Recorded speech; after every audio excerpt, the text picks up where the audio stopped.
नमस्कार दोस्तों, मैं गौरव शर्मा स्वागत करता हूँ आप सभी का आपके अपने YouTube चैनल अध्ययन कोचिंग पॉइंट में। दोस्तों, आज का टॉपिक है वाद विवाद केस या जनहित याचिका, जिसे बोलते हैं RTI। ठीक है, आज हम इसके बारे में डिस्कस करेंगे।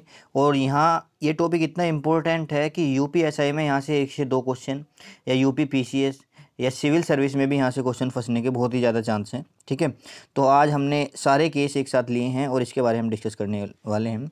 तो पहला क्वेश्चन आपका आ जाता है, किस वाद में उच्चतम न्यायालय ने जनहित याचिकाओं को एक बार दायर करने के बाद वापस नहीं लिया जा सकता, ये बोला था। ठीक है, कि भाई एक बार अगर आपने RTI डाल दी तो उसको वापस नहीं लिया जाएगा। तो सही आंसर है इसका ऑप्शन नंबर 1, शीला बरसे बनाम भारत संघ। 1986 का ये केस था। उसमें ये कहा गया था कि अगर एक बार तुमने कोर्ट में RTI डाल दी तो उसको वापस नहीं कर सकते आप। नेक्स्ट क्वेश्चन आपका आ जाता है,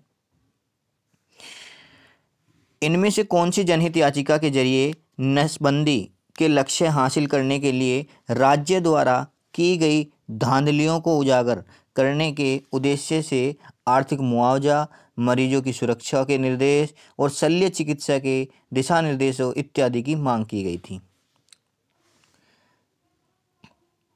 तो इसका सही आंसर हो जाएगा ऑप्शन नंबर 2, देवी का विश्वास बनाम भारत संघ।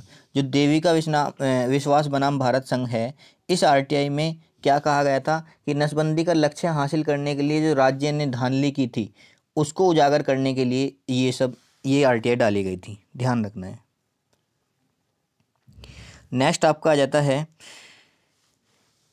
उच्चतम न्यायालय ने किस वाद में कहा था कि जनहित याचिकाओं की सुनवाई के दौरान प्रक्रिया से संबंधित औपचारिकताओं में नहीं पढ़ना चाहिए? जो औपचारिकता होती हैं उनके उसमें नहीं पढ़ना चाहिए। ठीक है, तो इसका सही आंसर हो जाएगा ऑप्शन नंबर 3, दोनों। एक तो राम शरण बनाम भारत संघ और दूसरा रूरल लिटिगेशन एंड एंटाइटलमेंट केंद्र बनाम उत्तर प्रदेश राज्य। इन दोनों में ये कहा था कि औपचारिकता से दूर रहें। जब आपने RTI डाल दी तो किसी भी तरह की कोई औपचारिकता आपकी नहीं मानी जाएगी। नेक्स्ट क्वेश्चन आपका आ जाता है, प्रदूषण को रोकने के संबंध में निम्न में से कौन सा जनहित वाद है? 4 ऑप्शन आपके सामने दिए गए हैं।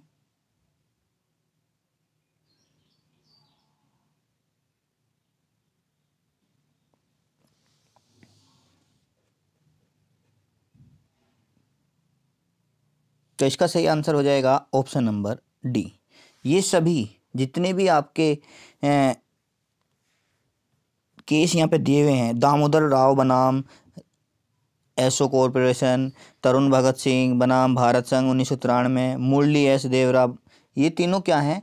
ये आपके प्रदूषण को रोकने के लिए RTI डाली गई थी, प्रदूषण की रोकथाम के लिए, है ना, जिसमें धूम्रपान भी निषिद्ध कर दिया गया था। अगर मैं बात कर लूँ मुरली डे डोबरा जो है, इसमें तो धूम्रपान को निषिद्ध बताया गया था कि भाई धूम्रपान वर्जित है। ठीक है, और तरुण भगत मामले में इसमें क्या बताया गया था, इसमें जो है वनों की कटाई पर रोक लगाने के लिए, इसमें देखो धूम्रपान निषेधित, इसमें वनों की कटाई पर रोक लगाने के लिए। और इस वाले मामले में क्या था, जो तुम्हारे सार्वजनिक उद्यान हैं वो समाप्त हो रहे थे, उन्हें रोकने के लिए। ठीक है, तो मतलब ये तीनों जो हैं प्रदूषण से रिलेटेड हैं। ये भी पूछा जा सकता है कि भाई धूम्रपान से कौन सा है, तो वो मुरली है। ठीक है, वनों की कटाई से तरुण भगत है और खाद्य उद्यान से दामोदर है। ठीक है, नेक्स्ट बढ़ते हैं आगे। किस जनहित याचिका मामले में अदालत ने पंचायतों में विशिष्ट कार्यालयों के पद के लिए 2 से अधिक जीवित बच्चों वाले व्यक्ति को अयोग्य ठहराया था?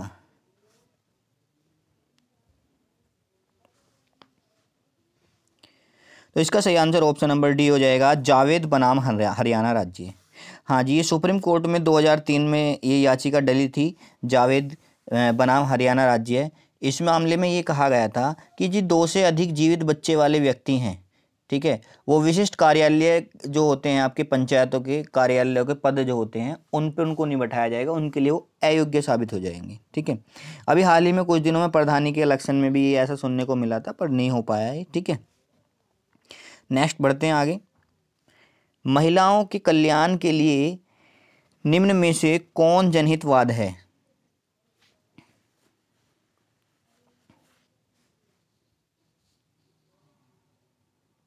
तो इसका सही आंसर हो जाएगा ऑप्शन नंबर डी। जी हाँ, ये तीनों ही महिलाओं के कल्याण के लिए हैं। गौरव जैन बनाम भारत संघ, उपेंद्र बख्शी बनाम भारत संघ और डोमेस्टिक वर्किंग वुमेन फोरम बनाम भारत संघ। ठीक है, ये तीनों ही मामले हैं। अब इन मामलों के बारे में देख लेते हैं। गौरव जैन मामला क्या था, इसमें राज्य के सरकारी या गैर सरकारी संगठन जनहित भावना जो उनकी थी लोगों की, उनका यह कर्तव्य है कि उन महिलाओं की सहायता के लिए आगे आएँ जो रेड लाइट एरिया में रहती है। मतलब रेड लाइट एरिया से संबंधित आता है आपका तो वो हो गया गौरव जैन बनाम भारत संघ। ठीक है, और वे पुनः उसमें न जाए, मतलब कहने का ये है कि रेड लाइट एरिया से उनको बचाया जाए और उनमें वो नहीं जा पाए। ठीक है, उपेंद्र बख्शी मामला क्या था, इसमें यह था कि आगरा में महिलाओं के संरक्षण में महिलाओं के साथ जो अमान्य व्यवहार होते हैं, ठीक है, उनसे छुटकारा पाना है, ये था आपका उपेंद्र बख्शी में। डोमेस्टिक वर्किंग वोमेन, ये मामला क्या था, इसमें कई सारे मापदंडों को उसमें महिलाओं के लिए लागू किया गया था, जिसमें विचरण अन्वेषण उनसे सबसे ने उनके सामने जो प्रस्तुत किया जा सके। ठीक है, तो तीनों ही ये आपके इससे रिलेटेड है। नेक्स्ट आपका आ जाता है त्वरित न्याय का अधिकार। त्वरित न्याय का अधिकार एक ऐसा मौलिक अधिकार है जिसकी गारंटी जीवन के अधिकार के तहत दी जाती है। मूलतः एक जनहित याचिका के कारण ही इसकी घोषणा हुई थी। तो यह याचिका कौन सी थी?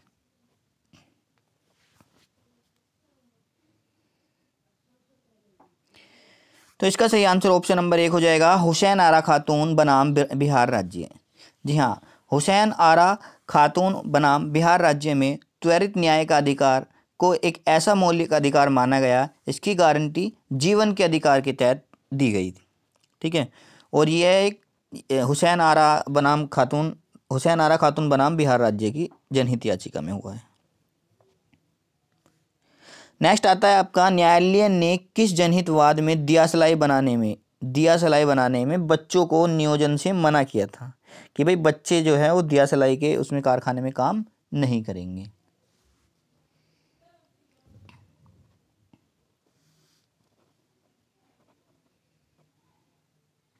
तो इसका सही आंसर ऑप्शन नंबर 1 हो जाएगा, MC मेहता बनाम तमिलनाडु राज्य। जी हाँ, MC मेहता बनाम तमिलनाडु राज्य सुप्रीम कोर्ट 1991 SC 1991 SC लिख रहा है ना, इसका मतलब है सुप्रीम कोर्ट में लागू वो दाखिल की गई थी याचिका। ठीक है, तो इसमें क्या कहा गया था कि भाई दिया सलाई बनाने वाले कारखाने में वो जगह, ऐसी जगह जहाँ तीली पे ज्वलनशील मसाला लगाया जाता है, उस क्षेत्र में बच्चों को कार्य पर नहीं लगाया जाएगा, ध्यान रखना है दिया सलाई के।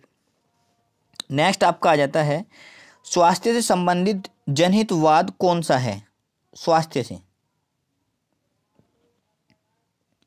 तो इसका सही आंसर हो जाएगा ऑप्शन नंबर 3, परमानंद कटारा बनाम भारत संघ। और ये कब हुआ था? 1989 में, परमानंद कटारा बनाम भारत संघ। अब इस मामले में हुआ क्या था? इस मामले में ये कहा गया था कि प्रत्येक रोगी को, चाहे वो पुरुष हो या स्त्री हो, जवान हो या बूढ़ा हो या बच्चा हो, तुरंत चिकित्सा की सुविधा मिलनी चाहिए। ऐसा नहीं होना चाहिए कि बूढ़ा है तो भाई मर जाने दो, कोई दिक्कत नहीं है। ठीक है, सभी के लिए कानून समान है, तो इसलिए चाहे बूढ़ा, स्त्री, बच्चा, जवान कोई भी हो, सभी को जो है समय से क्या मिलनी चाहिए? चिकित्सा सेवा। ठीक है, नेक्स्ट आपका आ जाता है, एक मानवाधिकार कार्यकर्ता द्वारा दायर की गई किस जनहित याचिका ने इस बात पर बल दिया कि चिकित्सा के पेशे से जुड़े हर सदस्य का यह सर्वोपरि दायित्व है कि वह किसी भी प्रक्रियागत औपचारिकता की प्रतीक्षा न करके हर घायल नागरिक को जल्द से जल्द चिकित्सा सहायता उपलब्ध कराए।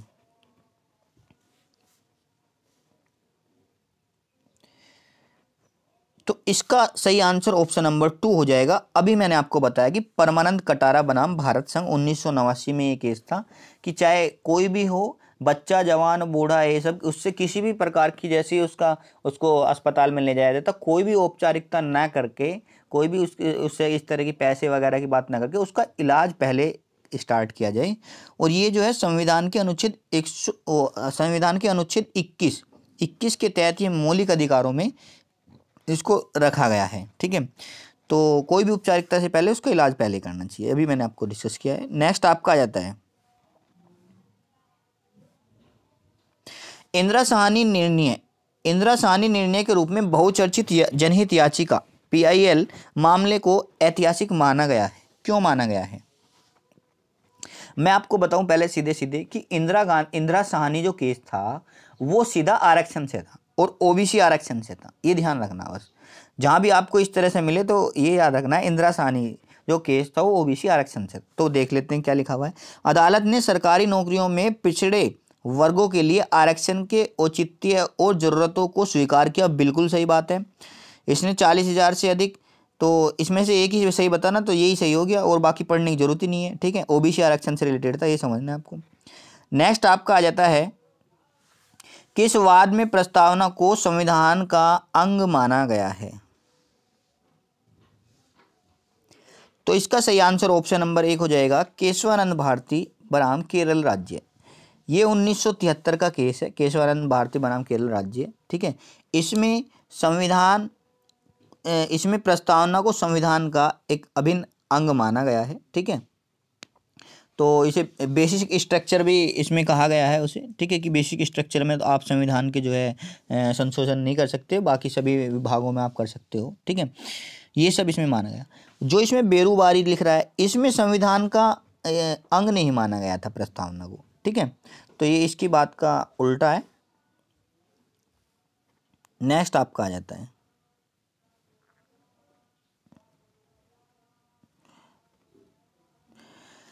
किस न्यायिक मामले में उच्चतम न्यायालय ने यह माना कि पहली शादी के रहते हुए दूसरी शादी करना दंडनीय अपराध है, हालांकि इससे दूसरी शादी माननीय नहीं होगी?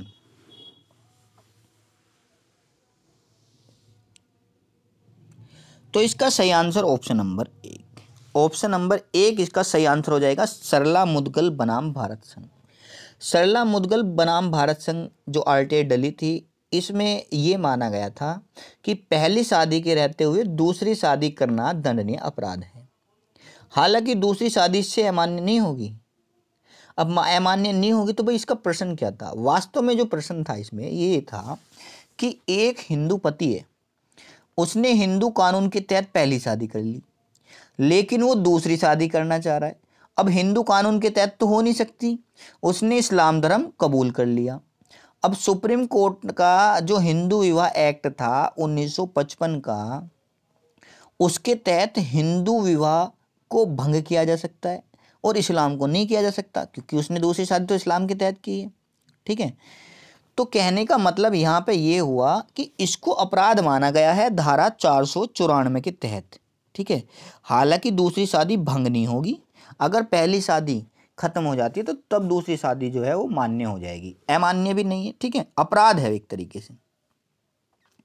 नेक्स्ट आपका आ जाता है, निम्नलिखित में से किस वाद में पंथ निरपेक्षता को भारतीय संविधान का मूलभूत या आधिकारिक लक्षण कहा गया है? पंथ निरपेक्षता को,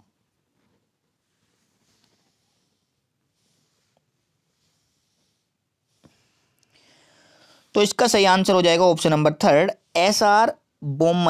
SR बोम्मई बनाम भारत संघ। जैसा कि आपको पता है 42वां संविधान संशोधन हुआ था, उसमें समाजवादी और अखंडता शब्द जो इसमें जोड़े गए थे। ठीक है, तो उसमें ये कहा गया था, उसके संविधान की उद्देशिका में पंथ निरपेक्षता जो वर्ड था वो किससे संबंधित था? SR बोम्मई बनाम भारत संघ। ठीक है, इसके द्वारा इसकी बात की गई थी, है ना, पंथ निरपेक्षता की। नेक्स्ट आते हैं आप, निम्न में से कौन सा मामला द्विविवाह की आपराधिक गतिविधियों और देश में समान नागरिक संहिता के लिए अत्यधिक आवश्यकता के बीच टकराव से संबंधित है, जिसमें अदालत ने यह माना कि इस्लाम में परिवर्तित होने के बाद एक हिंदू आदमी की दूसरी शादी अमान्य होगी अगर पहली शादी भंग नहीं हुई? ठीक है, तो मैंने अभी बताया आपको ऐसा कौन सा मामला था, सरला मुदगल दूसरी शादी से रिलेटेड था, अभी पीछे मैंने डिस्कस किया, तो कोई दिक्कत ही नहीं है इसमें बताने में, है ना। नेक्स्ट आपका आ जाता है, उच्चतम न्यायालय के निम्नलिखित में से किस निर्णय के पश्चात संविधान संशोधन द्वारा सामाजिक तथा शैक्षणिक दृष्टि से पिछड़े वर्गों के लिए विशेष प्रावधान जोड़े गए हैं?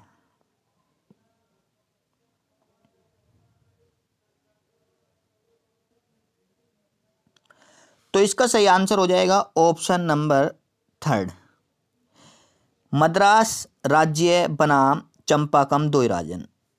मद्रास राज्य बनाम चंपाकम दोयराजन। अब ये मामला है क्या? इसने क्या हुआ था इस मामले में, उच्चतम न्यायालय ने मद्रास सरकार को उसकी राजआज्ञा की असंवैधानिक करार दिया था। मतलब कहने का ये था, जो वहाँ की सरकार है, ठीक है, तो उसने जो कोई निर्णय बनाया था उसे असंवैधानिक करार दिया था। उसमें कहा था कि कुछ विशेष जातियों और समुदायों को राज्य के मेडिकल एवं इंजीनियरिंग कॉलेज में कुछ स्थान सुरक्षित किए जाए, मतलब प्राइवेट में भी सुरक्षित किए जाए। ये था आपका आरक्षण से रिलेटेड, ध्यान से समझना है आपको, ठीक है। अनुच्छेद 15(1) में नियम है कि मूल जाति मतलब मूल वंश, धर्म, जाति, लिंग के आधार पर जो है किसी से विभेद नहीं किया जाएगा, ठीक है। तो भाई इसके तहत इसको अवैध घोषित कर दिया गया। जब किसी से कोई भी धर्म, जाति, लिंग के आधार पर भेदभाव नहीं होगा तो भाई ऐसा कैसे करते हैं उनके लिए प्राइवेट में? सरकारी तो चलो अलग बात है, ठीक है। तो प्रथम संविधान संशोधन हुआ था 1951 में, उसके द्वारा एक नया अनुच्छेद जोड़ा गया था 15(4). इसके बारे में विशेष ध्यान रखना। 15(4) जो जोड़ा गया था वो इसके तहत जोड़ा गया था। इसमें स्पेशली लोगों को जो शैक्षणिक और आर्थिक रूप से पिछड़े हुए हैं या महिलाएं हैं, उन सब के लिए मान्यता स्पेशल दी गई है। तो आप फिर इसके लिए ऐसा क्यों कर रहे हैं? ऐसे तो फिर ये तो भेदभाव वाला हो जाएगा। तो इसलिए ये चंपाकम दोयराजन जो था, ये प्राइवेट कॉलेजों में या प्राइवेट संस्थानों में जो था आरक्षण की मांग के लिए था, जबकि 15(4) के तहत गवर्नमेंट ने पहले संशोधन में कर रखा था। निम्न में से किस मामले का निर्णय के कारण संविधान में पहला संशोधन हुआ था?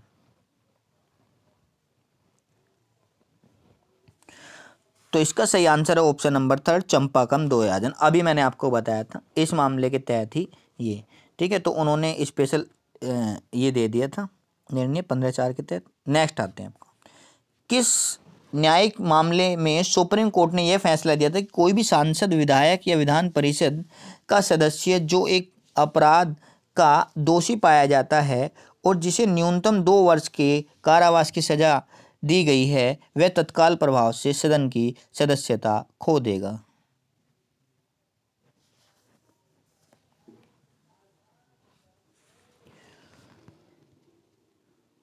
तो इसका सही आंसर ऑप्शन नंबर 2 हो जाएगा, लिली थॉमस बनाम भारत सरकार।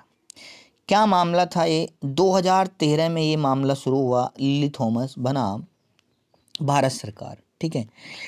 इस फैसले में क्या था कि दोषी करार होने के बावजूद भी सांसद और विधायक अपनी कायम रखने पर, मतलब जनप्रतिनिधि की धारा 8(4) थी, धारा 8(4) होती है, ठीक है, उसे ये था कि अगर वे दोषी भी हैं तो उनको जो है तुरंत गिरफ्तार नहीं किया जाएगा। धारा 8(4) में ऐसा लिखा हुआ था, कोई सांसद या विधायक से अगर कोई क्राइम हुआ है तो उन्हें तुरंत गिरफ्तार नहीं किया जाएगा जब तक वो उस पद पर हैं। लिली थॉमस बनाम भारत सरकार मामला आया RTI दिल्ली, इससे इस बात को रद्द कर दिया गया और ये कहा गया कि जो भी सांसद या विधायक या विधान परिषद का सदस्य दोषी पाया जाता है, जिसे कम से कम 2 साल की कारावास की सजा सुनाई गई है, उसे तत्काल प्रभाव से सदन की सदस्यता छोड़नी पड़ेगी। पहले ऐसा नहीं था, धारा 8(4) के तहत ऐसा नहीं था कि भाई जब तक वो उस पद पर था जब तक तो उस पर कार्रवाई नहीं हो सकती थी। परंतु लिली थॉमस बनाम भारत सरकार मामला 2013 जैसे आया, इसने ये कहा कि अगर 2 साल तक की सजा किसी को मिली हुई है तो उसे भैया अपना पद छोड़ना पड़ेगा।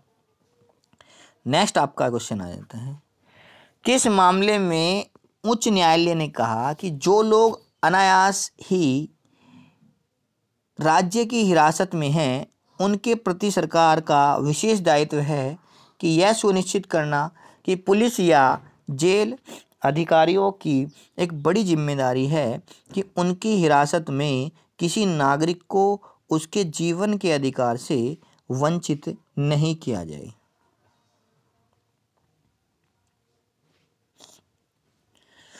तो इसका सही आंसर ऑप्शन नंबर 2 हो जाएगा, नीलावती बेहरा बनाम उड़ीसा सरकार। नीलावती बेहरा बनाम उड़ीसा सरकार, ये मामला 1993 का है, ठीक है। इस मामले में क्या था कि जो लोग अनायास ही राज्य की हिरासत, जो लोग पहले से ही राज्य की हिरासत में हैं, उनके प्रति सरकार का विशेष दायित्व है, कोई जो जेल वगैरह में बंद है उनके प्रति सरकार का दायित्व है कि वह ये सुनिश्चित कर लें कि पुलिस हो या जेल अधिकारी की एक उनकी जिम्मेदारी ये होनी चाहिए कि जो हिरासत में उन्होंने लोगों को, नागरिकों को ले रखा है, उनको उनके जीवन के अधिकार से वंचित नहीं किया जाए।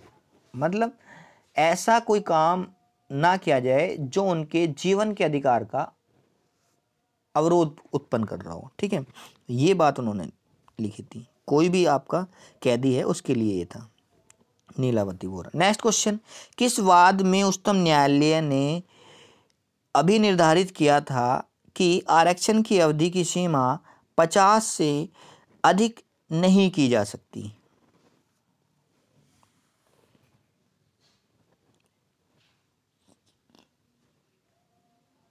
तो इसका सही आंसर ऑप्शन नंबर 1 हो जाएगा, बालाजी बनाम मैसूर राज्य। बालाजी बनाम मैसूर राज्य जो है ये इसमें निर्धारित किया गया था। तो क्या था इसके बारे में डिस्कस कर लेते हैं। इस वाद में हुआ क्या था, मेडिकल और इंजीनियरिंग कॉलेज में 68% स्थान जो है वो आरक्षित करने को अविधि मान्य घोषित कर दिया गया था।